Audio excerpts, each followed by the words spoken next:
नमस्कार दोस्तों, स्वागत है आपका स्टडी फॉर सिविल सर्विसेज में। वीडियो को पूरा देखिए। कोई भी आपका फीडबैक है, कोई सजेशन है, तुरंत वीडियो में कमेंट करके जरूर बताइए। अच्छा लगे तो वीडियो लाइक जरूर कर लीजिए और ऐसे वीडियो लगातार फ्री में पाने के लिए चैनल को तुरंत सब्सक्राइब कर लीजिए और बेल आइकन को जरूर टैप कर लीजिए ताकि आगे भी सारे वीडियो आपको मिलते रहे। यूट्यूब में फॉलो करते हैं तो प्लीज ये वाला फ्री टेलीग्राम चैनल जरूर ज्वाइन कर लीजिएगा। सारे नोटिफिकेशन, सारे अपडेट यहीं पे आते हैं, ध्यान रखिएगा। स्टडी फॉर सिविल सर्विसेज का कोई भी पेड ग्रुप अगर आपको ज्वाइन करना है तो सिर्फ 856480560660897523864455 यही नंबर है हमारे, सिर्फ जहां पे कॉल या व्हाट्सएप कर सकते हैं।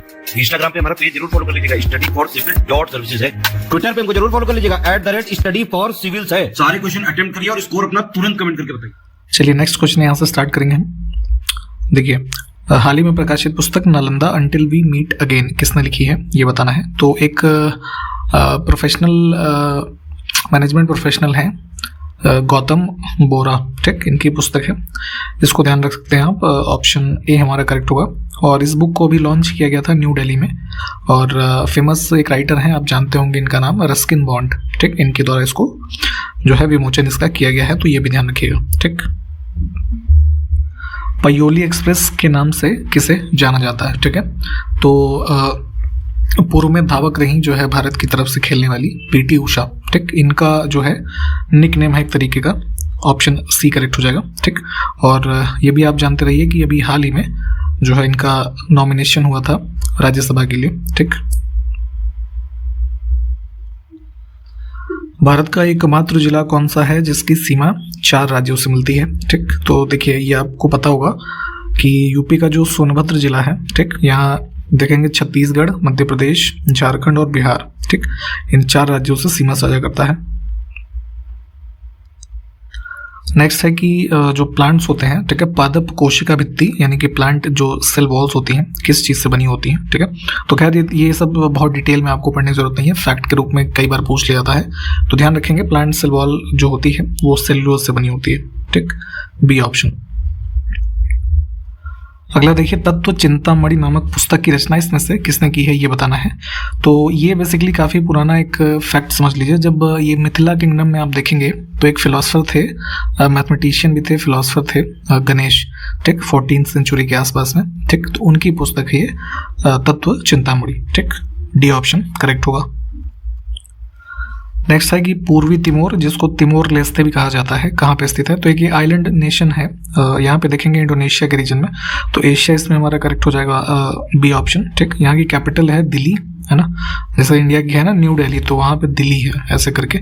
और वहीं की ये जो है सबसे मतलब ये तिमोर लेस्ते की सबसे बड़ी सिटी भी है, ये मान लीजिए। नेक्स्ट है 1882 के मद्रास वन अधिनियम ने आदिवासी लोगों को शामिल होने से प्रतिबंधित किया। इसमें से देखिए किस प्रकार की खेती में, ठीक। तो मद्रास वन अधिनियम बना 1882 के टाइम पीरियड में, ठीक। तो यहाँ पे बेसिकली जैसे आप जानते होंगे कि हमने पहले भी आपको कई तरीके की स्लैश एंड बर्न कल्टीवेशन के बारे में बताया है, ठीक है, शिफ्टिंग कल्टीवेशन के रूप में भी आप जिसे कहते हैं। तो पोडू जो है वो मेनली यहाँ पे मद्रास के रीजन में प्रैक्टिस किया जाने वाला टर्म है, तो इसके ही कल्टीवेशन से रेस्ट्रिक्ट किया गया था, ठीक। तो बी विकल्प हम चुनेंगे। नेक्स्ट है, भारत में निम्न में से क्या अप्रत्यक्ष कर की श्रेणी में है, ठीक। तो डायरेक्ट और इनडायरेक्ट टैक्सेस के बारे में पढ़ते हैं। तो यहाँ पे देखिए डायरेक्ट की श्रेणी में तो income tax, property tax, corporation tax ये सब है। सर्विस टैक्स जो है वो आपका इनडायरेक्ट में आता है, तो बी विकल्प को चुनेंगे। निम्न में से किस लोकसभा अध्यक्ष यानी कि स्पीकर का कुल कार्यकाल सर्वाधिक रहा है। तो देखिए, लॉन्गेस्ट सर्विंग टेन्योर की बात करेंगे तो ये हो जाएंगे बलराम जाखड़, सी ऑप्शन में जो लिखे हुए हैं। ये 1980 में जो है आपका 7th लोकसभा में चुने गए और उसके बाद री इलेक्ट भी हुए थे, तो कुल लगभग 1989 तक इनका टेन्योर रहा था, ठीक है। तो ये सबसे अगर देखा जाए तो लॉन्गेस्ट इनका टेन्योर रहा। वर्तमान में लोकसभा के स्पीकर कौन है? ओम बिरला, आपको ये पता होगा।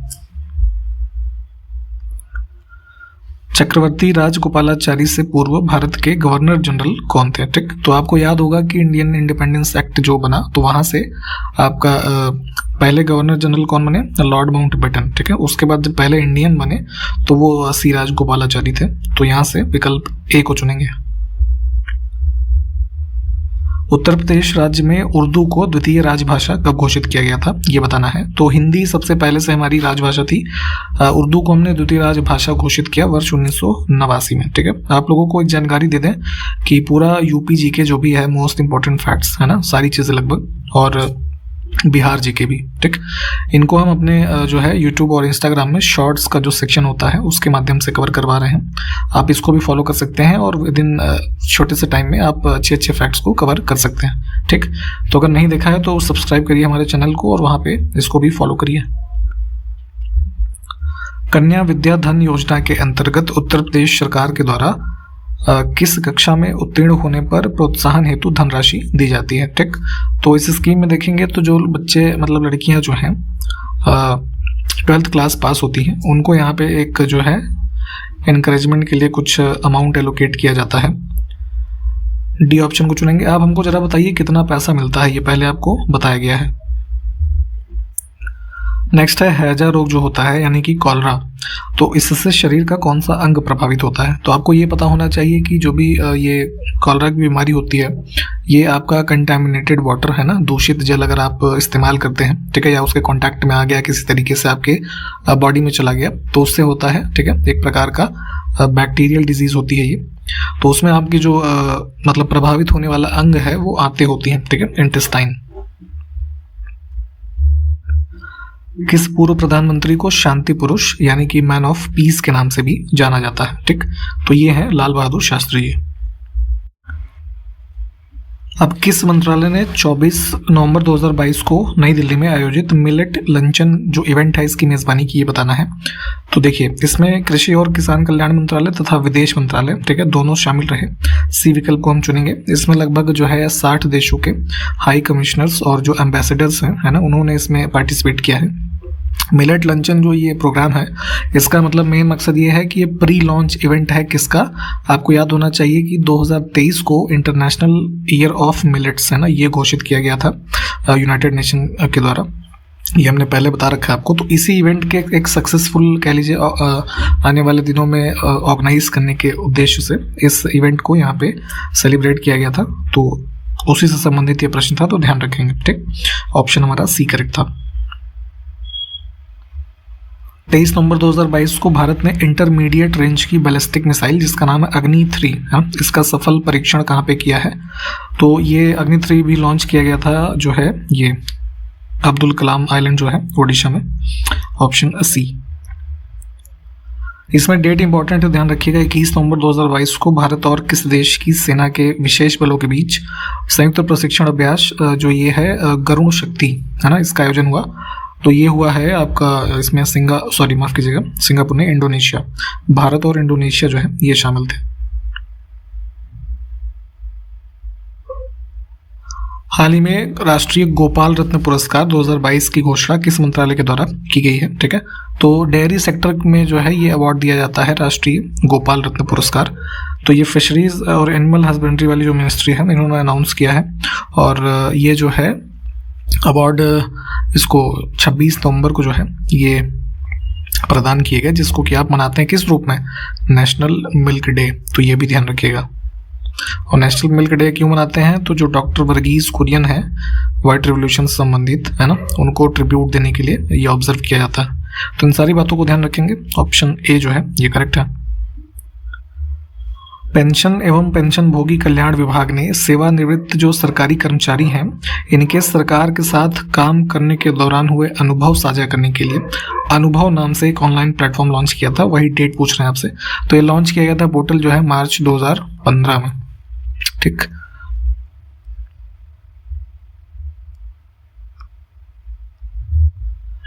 केंद्र सरकार ने 15 अगस्त 2023 तक कितने अमृत सरोवर बनाने का लक्ष्य रखा है, ठीक।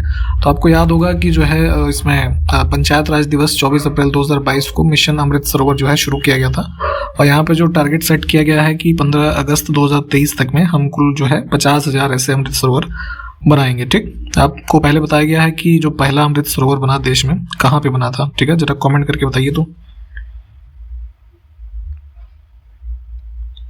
हाल ही में रवि कुमार सागर को प्रतिष्ठित डॉक्टर कलाम सेवा पुरस्कार से सम्मानित किया गया है। इस पुरस्कार की स्थापना कब हुई थी आपको ये बताना है।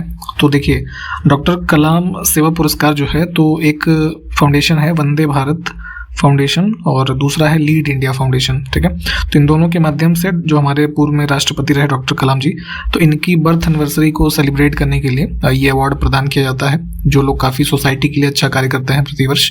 तो उसी क्रम में यहाँ पे जो मिला है, तो 2015 में इस अवार्ड को इंस्टीट्यूट किया गया और ये अवार्ड रवि कुमार सागर को मिला है, जो एक one of the youngest entrepreneur हैं, ठीक है। लॉकडाउन के दौरान पीपी किट वगैरह का बिजनेस इन्होंने स्टार्ट किया था, तो उसके लिए यहाँ पे इनको दिया गया है, ठीक। तो ध्यान रखिएगा इसको। भारत की डॉक्टर पूर्णिमा देवी बर्मन को संयुक्त राष्ट्र के सर्वोच्च पर्यावरण पुरस्कार 2022, जिसको चैंपियंस ऑफ द अर्थ पुरस्कार भी कहा जाता है, इससे सम्मानित किया गया है। तो उसी क्रम, पहले इसी को ध्यान रखिएगा कि 2022 में किसको मिला है, पूर्णिमा देवी वर्मन को, ठीक। अब पीएम मोदी को किस वर्ष में इस पुरस्कार से सम्मानित किया गया, तो इनको भी दिया गया था ये 2018 में, सी ऑप्शन। हाल ही में किस राज्य में संगाई महोत्सव 2022 जो है इसको आयोजित किया गया, ये बताना है। तो संगाई फेस्टिवल बेसिकली जो है एक हिरन की प्रजाति होती है संगाई, जो कहाँ पाया जाता है, केबुल लामजाओ जो नेशनल पार्क है मणिपुर में, ठीक है। तो उसी को जो है, चूंकि वो उनका स्टेट एनिमल भी है ना, तो उसी के संबंध में यहाँ पे ये फेस्टिवल जो है इन्होंने आयोजित किया है, ऑप्शन ए। हाल ही में 6वें एटीपी टूर फाइनल 2022 का खिताब किस देश के खिलाड़ी नोवाक जोकोविच ने जीता है, ठीक। तो जो है आप जानते ही हैं कि टेनिस वाला जो एक गेम है, तो ये नोवाक जोकोविच ने जीता है, ये सर्बिया के हैं। हराया था इन्होंने जो है नॉर्वे के प्लेयर कैस्पर रूड को, ऐसे करके नाम था कुछ, देख लीजिएगा एक बार, ठीक। बी ऑप्शन को चुनेंगे। हाल ही में किस राज्य के अरिट्टापट्टी गांव को राज्य के पहले बायोडाइवर्सिटी हेरिटेज साइट के रूप में घोषित किया गया, ठीक। तो गांव का नाम ध्यान से देख लीजिएगा, पूछा जा सकता है ऐसे ही। और इसको जो हमारा ये है ना बायोलॉजिकल डाइवर्सिटी एक्ट 2002 वाला, उसके तहत यहाँ पे स्टेट का पहला बायोडाइवर्सिटी हेरिटेज साइट डिक्लेयर किया गया है तमिलनाडु में। देखिए अभी हाल ही में एक वर्किंग पेपर आया है, टाइटल इसका ये है कि why India does poorly on global perception indices, case study of 3 opinion based indices, ठीक है। तो ये किसने रिलीज किया था, यही यहाँ पे पूछ रहे हैं। तो प्राइम मिनिस्टर का जो इकोनॉमिक एडवाइजरी काउंसिल है, इसके 2 मेंबर हैं, संजीव सान्याल और आकांक्षा अरोरा, इनके द्वारा इस जो वर्किंग पेपर है इसको कंपाइल किया गया। और इसमें ये बताया गया कि जैसे आप लोग भी पढ़ते होंगे, तो जितने भी जैसे हम ग्लोबल लेवल के इंडेक्सेस देखते हैं, उसमें इंडिया की रैंकिंग बड़ी पुअर होती है, ठीक है। जैसे अभी हंगर इंडेक्स ले लीजिए, कोई भी एग्जांपल के तौर पे, तो इन्होंने इसमें ये बताया है कि उसमें जो मेथडोलॉजी यूज़ करते हैं, ठीक है, ये जो भी इंडेक्स प्रिपेयर करते हैं, ठीक है, उसमें प्रॉब्लम है मेथडोलॉजी में, और परसेप्शन बेस्ड ये चीज़ें हैं, और इसमें जो भी कुछ और मतलब इन्होंने आइडियाज़ दिए हैं कि क्या इसमें चीज़ें हो सकती हैं, तो उसी के संबंध में ये अभी वर्किंग पेपर जो है रिलीज़ किया था। तो ध्यान रखेंगे, और डिटेल में चाहे तो इसको एक बार सर्च करके पढ़ लीजिएगा। ऑप्शन ए हमारा करेक्ट होगा। भारतीय अर्थव्यवस्था का मेरुदंड कौन सा क्षेत्र है, ठीक है। बैकबोन जैसे ह्यूमन बॉडी में सबसे इंपॉर्टेंट सेक्शन होता है टू फंक्शन ह्यूमन बॉडी, वैसे ही इंडियन इकोनॉमी की बात करें तो देखिए अब वैसे तो ठीक है, बट अब चूंकि मैक्सिमम नंबर ऑफ पीपल को एम्प्लॉयमेंट देने वाला सेक्टर ही है एग्रीकल्चर सेक्टर, तो इसको ही माना जाता है बैकबोन, ठीक। ऑप्शन डी को हम चूज करेंगे। विश्वविद्यालय अनुदान आयोग का गठन किसकी सिफारिश पर किया गया था, इसमें ये बताना है, ठीक। तो देखिए आज़ादी के अनाउंस होने के नेक्स्ट ईयर ही 1948 में एक कमीशन बनाया गया, यूनिवर्सिटी एजुकेशन कमीशन, ठीक है, डॉक्टर सर्वपल्ली राधाकृष्णन की अध्यक्षता में। तो इनकी ही सिफारिश थी, और आगे चल करके जो है 1953 में एक तरीके से इनफॉर्मल रूप में यूनिवर्सिटी ग्रांट्स कमीशन जो है इसका इनॉग्रेशन किया गया मौलाना अबुल कलाम आज़ाद जी के द्वारा। बाद में आगे चल के देखेंगे तो 1956 में इसको जो है बाई एक्ट ऑफ पार्लियामेंट एक तरीके से फॉर्मल रूप से कह लीजिए इसका एस्टैब्लिशमेंट किया गया यूजीसी का, ठीक। तो जो कि आज के डेट में आप देखते हैं कि यूनिवर्सिटीज के रेगुलेशन और तमाम तरीके की जो चीज़ें हैं उसके मेथड से संबंधित है, ठीक है। नेक्स्ट है शाहतूश नामक ऊन किससे प्राप्त होता है, ठीक। तो जो है एनिमल होता है एंटीलोप, आप जानते होंगे। तो तिब्बतन एंटीलोप जो है इधर आप देखेंगे जम्मू कश्मीर के रीजन में, लद्दाख के पार्ट्स में पाया जाता है, तो उससे ये जो है ऊन प्राप्त होता है, ठीक। तो डी ऑप्शन चुनेंगे, चिरू कहा जाता है इसको, ठीक है, तिब्बतन चिरू। मिस्र यानी इजिप्ट जो है अफ्रीका में निम्न में से किसके उत्पादन के लिए प्रसिद्ध है? तो यहाँ पे आप देखेंगे तो ये कॉटन प्रोडक्शन जो है इससे संबंधित है, ऑप्शन बी। नेक्स्ट है चखे संघ समुदाय के लोग किस राज्य में रहते हैं? तो ये बेसिकली जो ये है ना आपका नागा एथनिक ग्रुप, उससे संबंधित है, नागालैंड में मिलेंगे ये, सी ऑप्शन। नेक्स्ट है फिजेंट तथा मोनाल जैसे पक्षी किस प्रकार के वन में पाए जाते हैं? तो ये मिलेंगे आपको जो है ये temperate deciduous forest, option A हमारा करेक्ट हो जाएगा। इसकी प्रजातियों की और बात करें तो जैसे फॉक्स है ना, डियर, ये फिजेंट हो गया, मोनाल है ना, वुल्फ्स हो गए, ये सब चीज़ें जो हैं आपको यहाँ पे मिलेंगी। तो आपको हमें ये बताना है कि अब इनके क्षेत्र भारत में कहाँ पाए जाते हैं, ठीक है, ऐसे फॉरेस्ट के, जरा कमेंट करके बताइए। तो नेक्स्ट है कावेरी नदी का विवाद जो है, जल विवाद, कर्नाटक और किस राज्य के मध्य है? तो मेनली इसमें देखेंगे तो खैर तमिलनाडु से एसोसिएटेड है, सी विकल्प को चुनेंगे। परंतु अब जो कावेरी नदी का जो हमारा ये रिवर बेसिन है वो कवर करता है छोटे छोटे एरिया इसके, केरला के और पुदुचेरी को जो यूनियन टेरिटरी है इसके भी।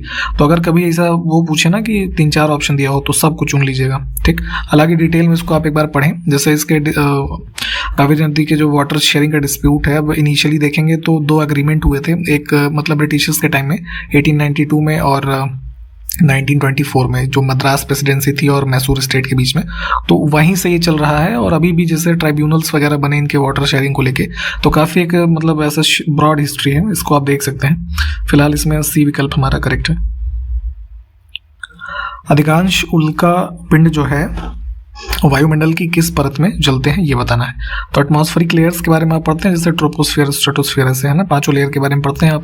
तो जैसे कोई उल्का पिंड जैसे है ना मेटियोर अब पृथ्वी की कक्षा की तरफ आ रहा है, ठीक, तो होता क्या है कि थर्मोस्फियर और एक्सोस्फियर जो है इसमें मतलब एयर बहुत ज़्यादा नहीं होती, तो इस वजह से इनको तो पार कर जाता है। परंतु जब ये मीजोस्फियर में आएगा तो यहाँ पे क्या है कि गैसेज और एयर की प्रेजेंस ज़्यादा होने के कारण इनकी जो मेटियोर है इसमें फ्रिक्शन कॉज होता है और हीट जनरेट होती है। तो इस वजह से यहीं पे देखेंगे तो मीजोस्फीयर में ज्यादातर जो उल्का पिंड है ये जल करके है ना मतलब एक तरीके से समझ लिया राख बन गए, ठीक। तो मध्यमंडल ऑप्शन ए को चुन लेंगे हम।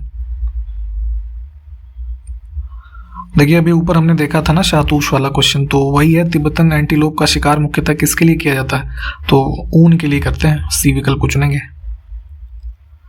नेक्स्ट है कि 1748 में अली वर्दी खान ने निम्न में से किस युद्ध में अफगानों को पराजित किया था, ठीक। तो यहाँ पे देखेंगे 1748 में ये रानी सराय का जो युद्ध है ना, इसमें हराता है ये अली वर्दी खान अफगानों को, ठीक। बाद में ये जो आप देखते हैं ना बंगाल के नवाब वाला हिस्ट्री, तो इसमें इसकी डेथ के बाद फिर जैसे सिराजुद्दौला वगैरह नवाब बनते हैं, ठीक है। तो ये पूरा क्रम है, ऑप्शन ए करेक्ट होगा। चीफ ऑफ डिफेंस स्टाफ जो तीनों सेनाओं की सेवाओं के विषय में किसका सैन्य सलाहकार होता है, ये बताना है। तो आपको पता होगा कि अभी जो है वर्ष 2020 से सीडीएस की एक नई पोस्ट क्रिएट की गई है, 4 स्टार जो है मिलिट्री सर्विस। तो इसमें पहले सीडीएस थे हमारे बिपिन रावत, हेलीकॉप्टर क्रैश में उनकी डेथ हो गई थी, ठीक। तो इसमें ध्यान दीजिएगा कि ये जो एडवाइजर होते हैं ना ये डिफेंस मिनिस्टर के होते हैं, राष्ट्रपति का भी ऑप्शन में दिया हो तो वो मत लगाइएगा, ठीक। ऑप्शन हम डी को चुनेंगे, ठीक। अभी वर्तमान में सीडीएस कौन बनाए गए हैं जरा कमेंट करके बताइए। तो नेक्स्ट है कि वायु संरक्षण एवं प्रदूषण नियंत्रण अधिनियम किस वर्ष में बनाया गया था? तो जितने भी ये एक्ट्स है ना, wild life protection act, air protection, water, ये सब याद करके अच्छे से रखिए। ईयर एज अ मैच करने के लिए हर बार ही पूछा जाता है, ठीक है। तो ये एयर का जो आपका एक्ट था ये बना था 1981 में। हाल ही में मार्ग पोर्टल, ठीक है, यहाँ पे देख लीजिए किस मंत्रालय के द्वारा इसको लॉन्च किया गया है। तो कॉमर्स मिनिस्ट्री जो है इन्होंने लॉन्च किया है और इसमें बेसिकली जो नए स्टार्टअप्स होंगे है ना उनको हेल्प की जाएगी इस पोर्टल के माध्यम से। नेक्स्ट है 29वीं एशिया प्रशांत आर्थिक सहयोग मंच यानी कि जो एपेक समूह है, इसकी बैठक की मेजबानी किस देश ने की है? तो 29 जो हुआ है 2022 में ये थाईलैंड में हुआ है, बी ऑप्शन को चुनेंगे। 2023 में नेक्स्ट ईयर यूएस में ऑर्गेनाइज होगा ये, ठीक। हाल ही में फिक्की जो एक हमारा समूह है, federation of Indian chambers of commerce and industry, ठीक, तो इनके द्वारा किसे लाइफ टाइम अचीवमेंट अवार्ड से मतलब 2022 का कैटेगरी है, इससे सम्मानित किया गया है। तो हायर एजुकेशन एक्सीलेंस अवार्ड के कैटेगरी में ये 8वां एडिशन था। फिक्की ने ये अवार्ड दिया है राजेंद्र पवार को, डी ऑप्शन में देख लीजिए। एक समूह है एजुकेशन से संबंधित NIIT, है ना, इसके फाउंडर और CEO हैं ये, इनको दिया गया है। ठीक, हाल ही में महिलाओं के खिलाफ हिंसा के लिए उन्मूलन के लिए एक अंतर्राष्ट्रीय दिवस जो मनाया जाता है, तो 2022 में किस दिन मनाया गया, तो ये जो है UN के द्वारा मतलब मनाया जा रहा है 1981 से लगातार, प्रतिवर्ष जो है 25 नवंबर को मनाते हैं। ठीक है, international day for the elimination of violence against women. हाल ही में मूंगफली महोत्सव कडलेकाई परिषद, ठीक है, नाम ध्यान से देख लीजिएगा, मूंगफली महोत्सव के रूप में इसको, ये टर्म है, इसको किस राज्य में मनाया गया, तो ये जो है प्रतिवर्ष मनाया जाता है कर्नाटक के बेंगलोर में। तो ऑप्शन ए जो है इसको चुनेंगे, कडलेकाई परिषद।